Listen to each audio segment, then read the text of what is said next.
السلام علیکم ورحمۃ اللہ وبرکاتہ۔ معزز سامعین کرام، ذی القعدۃ الحرام کا مہینہ رواں دوا ہے اور لوگوں نے بقرعید کے لیے اپنے جانور کو تلاش کرنا شروع کر دیا ہے۔ اللہ رب العزت تمام کے جذبے کو قبول فرمائے اور ہم سب کو اس جذبے کے ساتھ قربانی کرنے کی توفیق عطا فرمائے جس جذبے سے حضرت ابراہیم علیہ نبینا علیہ الصلاۃ والسلام نے قربانی کی تھی۔ قربانی کے متعلق عمومی طور پر چند کوتاہیاں پائی جاتی ہے۔ میں آپ کے سامنے چند کوتاہی رکھتا ہوں تاکہ ہم اس کی طرف توجہ دے کر اس سے بچنے کی کوشش کریں۔ پہلی کوتاہی یہ ہے کہ بعض لوگ قربانی کو ضروری نہیں سمجھتے، صرف ثواب اس کو تصور کرتے ہیں اور مستحب یا مسنون سمجھتے ہیں، قربانی کو واجب نہیں سمجھتے۔ حالانکہ حدیث پاک میں آتا ہے کہ وسعت کے باوجود جو آدمی قربانی نہ کرے، اللہ کے نبی علیہ الصلاۃ والسلام فرما رہے ہیں کہ وہ ہمارے عیدگاہ کے قریب بھی نہ پھٹکے، یعنی وہ ہماری جماعت میں سے نہیں ہے۔ اس لیے قربانی کو، واجب قربانی کو ضرور کرنا چاہیے اور اہتمام کے ساتھ کرنا چاہیے۔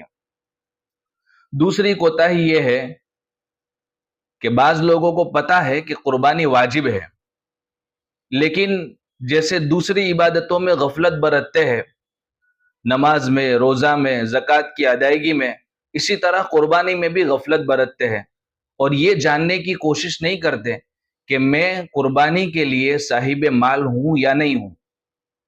تو اس سے بھی بچنا چاہیے۔ یہ ویڈیو جو بھی سن رہے ہیں یا جہاں تک یہ ہماری بات پہنچے، ان کو خود کو یہ تلاش کرنا چاہیے، علماء سے مشورہ کرنا چاہیے کہ میرے پاس اتنا مال ہے تو میں قربانی کے لیے مستحق ہوں یا نہیں، میرے اوپر قربانی واجب ہے یا نہیں، اور اگر واجب ہے تو قربانی ضرور کرنی چاہیے۔ تیسری کوتاہی یہ پائی جاتی ہے کہ بعض لوگ قربانی کا بڑا اہتمام کرتے ہیں لیکن ان کی کمائی اور آمدنی حرام کی ہوتی ہے۔ حالانکہ حدیث پاک میں آتا ہے کہ اللہ رب العزت صرف پاکیزہ اور طیب مال ہی کو قبول کرتے ہیں، اس لیے ان کو اپنے کمائی کو پہلے حلال بنانا پڑے گا اور اس حلال کمائی کے ذریعے پھر قربانی کرنی پڑے گی۔ اور جتنے بھی دین کے کام میں مال خرچ کیا جاتا ہے وہ تمام کے لیے ضروری ہے کہ مال حلال ہو۔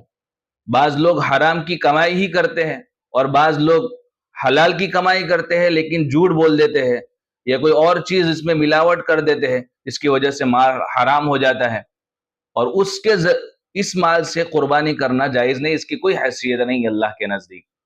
اور بھی بہت ساری کوتاہیاں ہیں، آئندہ ایپیسوڈ میں انشاءاللہ اس کو بیان کیا جائے گا۔ آج کے لیے بس اتنا ہی کافی ہے۔